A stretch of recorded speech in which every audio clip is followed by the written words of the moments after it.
Hello everyone, welcome back to my channel. This is Ian Trader, and today we're gonna talk about Fetch.ai.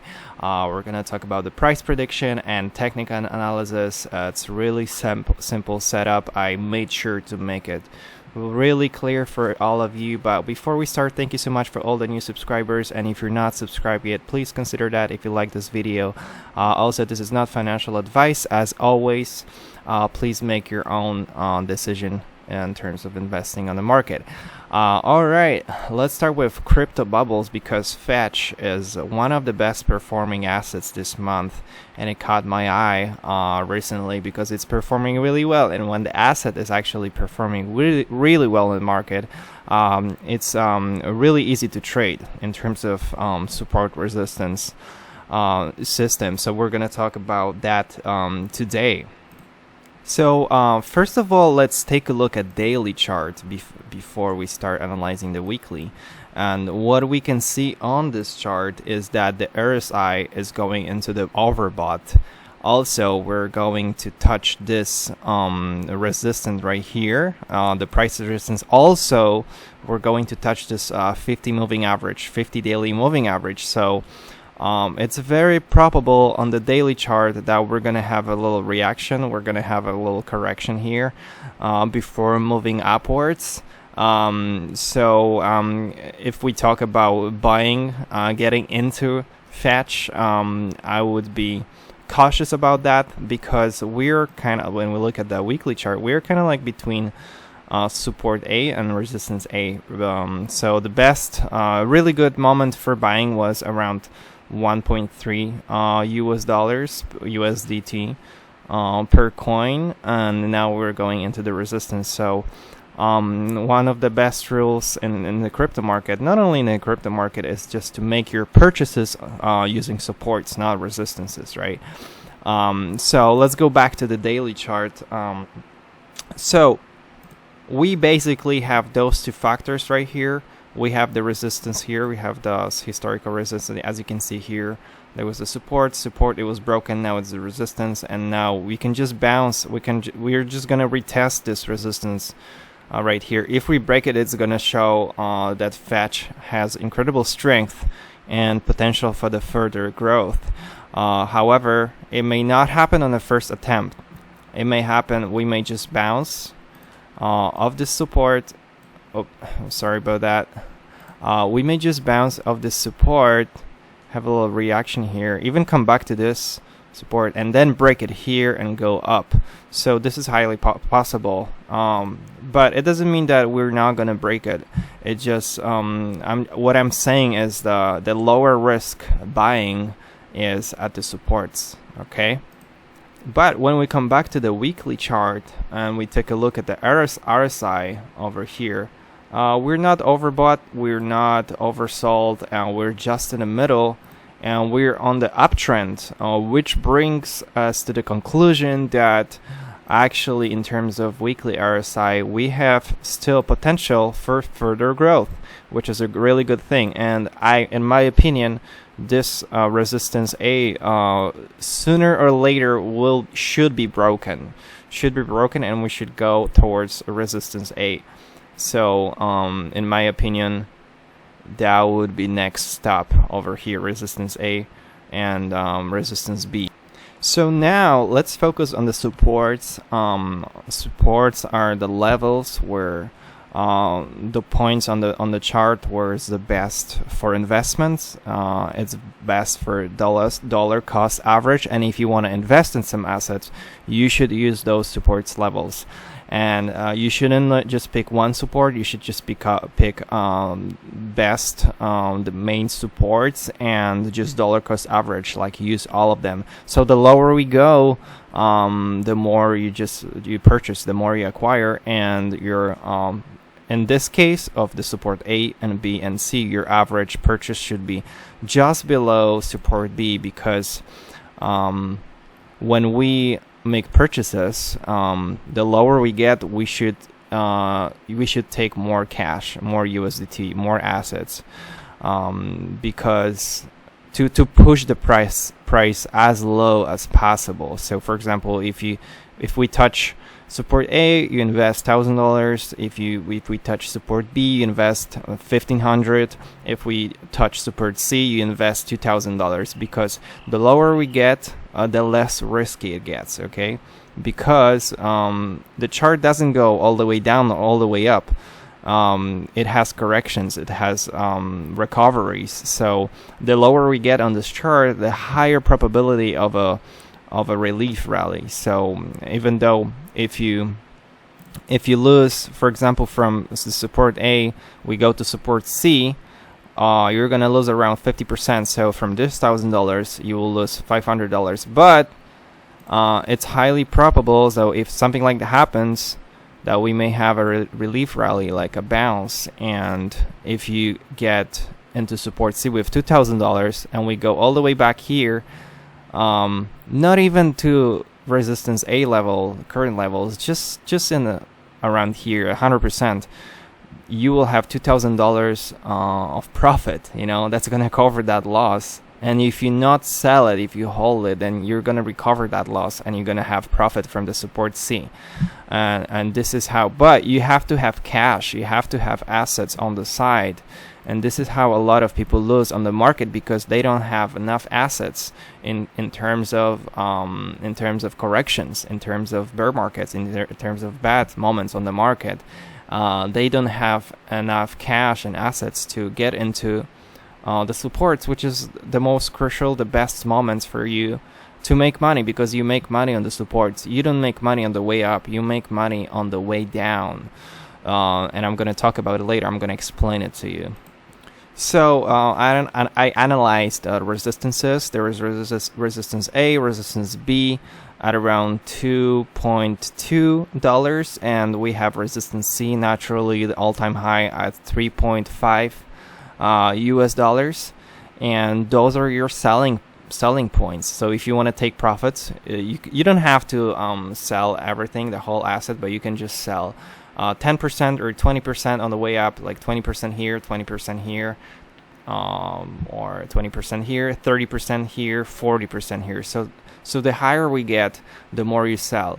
The lower we get, the more you buy. All right. And now I'm gonna present to you how important are supports in this system, because as I told you before, you make money on the way down, and I'm gonna present it to you. So for example, from support A, let's see how much profit we can make from support A to resistance A. We can make around 30%, all right? But if we got into Fetch at support B to support A, we can make 70%, right? Twice more. So the level of entry is so important. It's actually really, really important. It can give you twice more profit. But if you get into support C right here, which was available in July this year, you could have gotten into this asset on this support over here. And if we go to resistance A, it's 150%, 150% versus 30%, okay? So you see how much more you can make. Actually, it doesn't look that big. And when we take a look at this chart, it doesn't make a huge difference here. But if we look at the percentages, it's huge. It's really important. And this is what I've learned over the years on the market, that you actually don't look at the chart on the way up, look at on the way down, because this is the most important thing. The lower you get, the most you can get out of it. But let's take a look at support C going to resistance C. That's gonna give you around 400% of profit, right? It's amazing. And we're only 100%. We're only one double from the all-time high.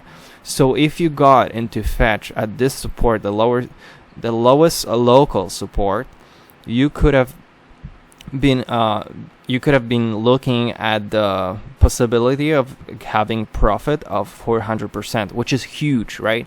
But if you get into Fetch now, it's only 100%. It's 4 times less.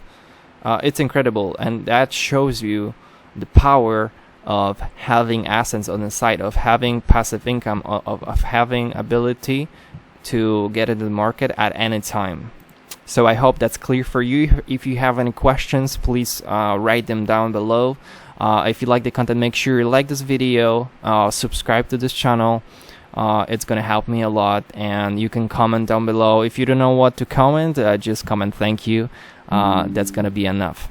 All right, now let's take a look at CoinGecko, and Fetch is actually at number 27 with a market cap of $4.2 billion, and we're in a place number 27 and at the price of $1.69 US. We grew around 30% in the last 7 days, and if we are gonna hit all-time high, that's gonna mean we're gonna double in the market cap, and that would move us up to around Shiba Inu area. So we would be just behind Shiba Inu with it one double. If we're gonna double in price, if we're gonna triple in price, that would mean going into the area of Cardano. So we would just surpass Cardano or be a little bit behind.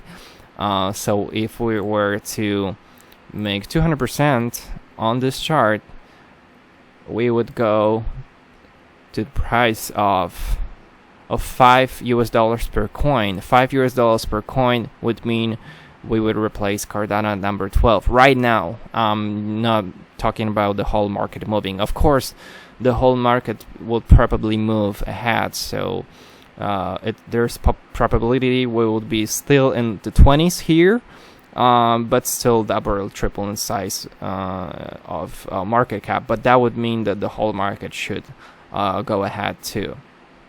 Lastly, let's take a look at the Fear and Greed Index and altcoin and Bitcoin season chart, because it's really important. And on the Fear and Greed Index, we have 50, which is neutral. So as I told you guys, the best moment to get into the market is actually fear or extreme fear. And I've been telling you guys for a long time, as we had been growing for 2 years straight, all the way up there with no major corrections, and I was telling you guys it's gonna be a time that we're gonna just drop into the extreme fear, and that was exactly the best point on the market to get into Bitcoin or other altcoins. And we saw for a moment extreme fear, and that was the best moment to purchase crypto recently. So if you follow me for recent months, like, you would have this opportunity here. So make sure you subscribe and not miss another one. Right now we're in neutral, which means we can go into the correction mode or we can keep growing. It's something that it's neutral for me too. Like, I'm not buying, I'm not selling. I don't want to buy, I don't want to sell. I'm just waiting what will happen. So my advice would be waiting.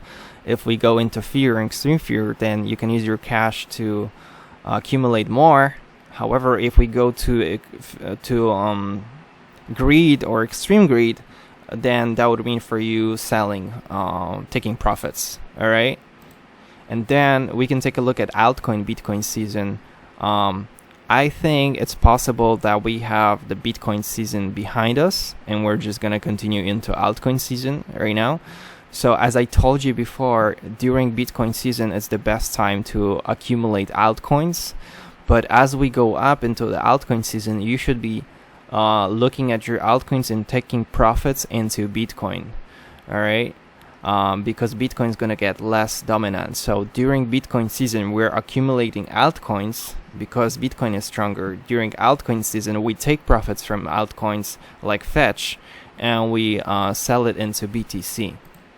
Now let's take a look at this chart, Bitcoin dominance chart. And I've been telling you guys for the last half year that we're gonna go into this order box, like buy altcoins here. I drew this box many months ago, like a half year ago, and if you've been following me, like, you would know that. And we actually just reached my my goal, which is buy altcoins here. What does it mean? It means that the amount of market cap of Bitcoin on the market is so dominant that the altcoins are just underperforming, and that means that the possibility of having an altcoin season is much higher right now, because take a look at all this space right here. If this chart decides to go down and fill up all this empty space right here, that's gonna mean an enormous altcoin season. So if you want to acquire altcoins, it's like the best times is over here. The best time to accumulate altcoins is during when the Bitcoin dominance is growing and the value of BTC is growing. If you don't have any Bitcoin, then you use just cash or USDT for your purchases. And what's really important for me when I look at this chart is actually this space right here. This free space. Look how empty is that. It means that there's so much room here for a huge correction, down, which means that altcoins would just explode or like go hyperbolic. So yeah, this is really important, and I was telling you about that during Crypto Fear, on the Krypton Fear index. When we were growing here, I was telling you guys that there's so much open space here, and look what happened. We've filled up the space in the recent months. So I was right on this chart, and what I'm predicting here was gonna happen. Like, we're gonna see a big correction here on this chart as well. We may not actually go all the way down to this support. Maybe it's not possible, but going down to this support over here of 49%, it's highly possible. Then we can just bounce back and have another channel over here, establish a channel that we established over here. Okay, so that's what I'm predicting for the future. Crypto's not about predicting. It's a game of opportunities, possibilities. So the higher possibility right now is that we're gonna go down because there is so much empty space right here to be filled up. It's just waiting for a correction. All right, thank you so much. That's it for today. If you like this video, make sure click like. You make sure you like this video, comment down below. You can just comment thank you. I really appreciate that. Subscribe to the video, and I will see you tomorrow. If you have any questions, comment down below. Thank you so much, and see you tomorrow. Bye.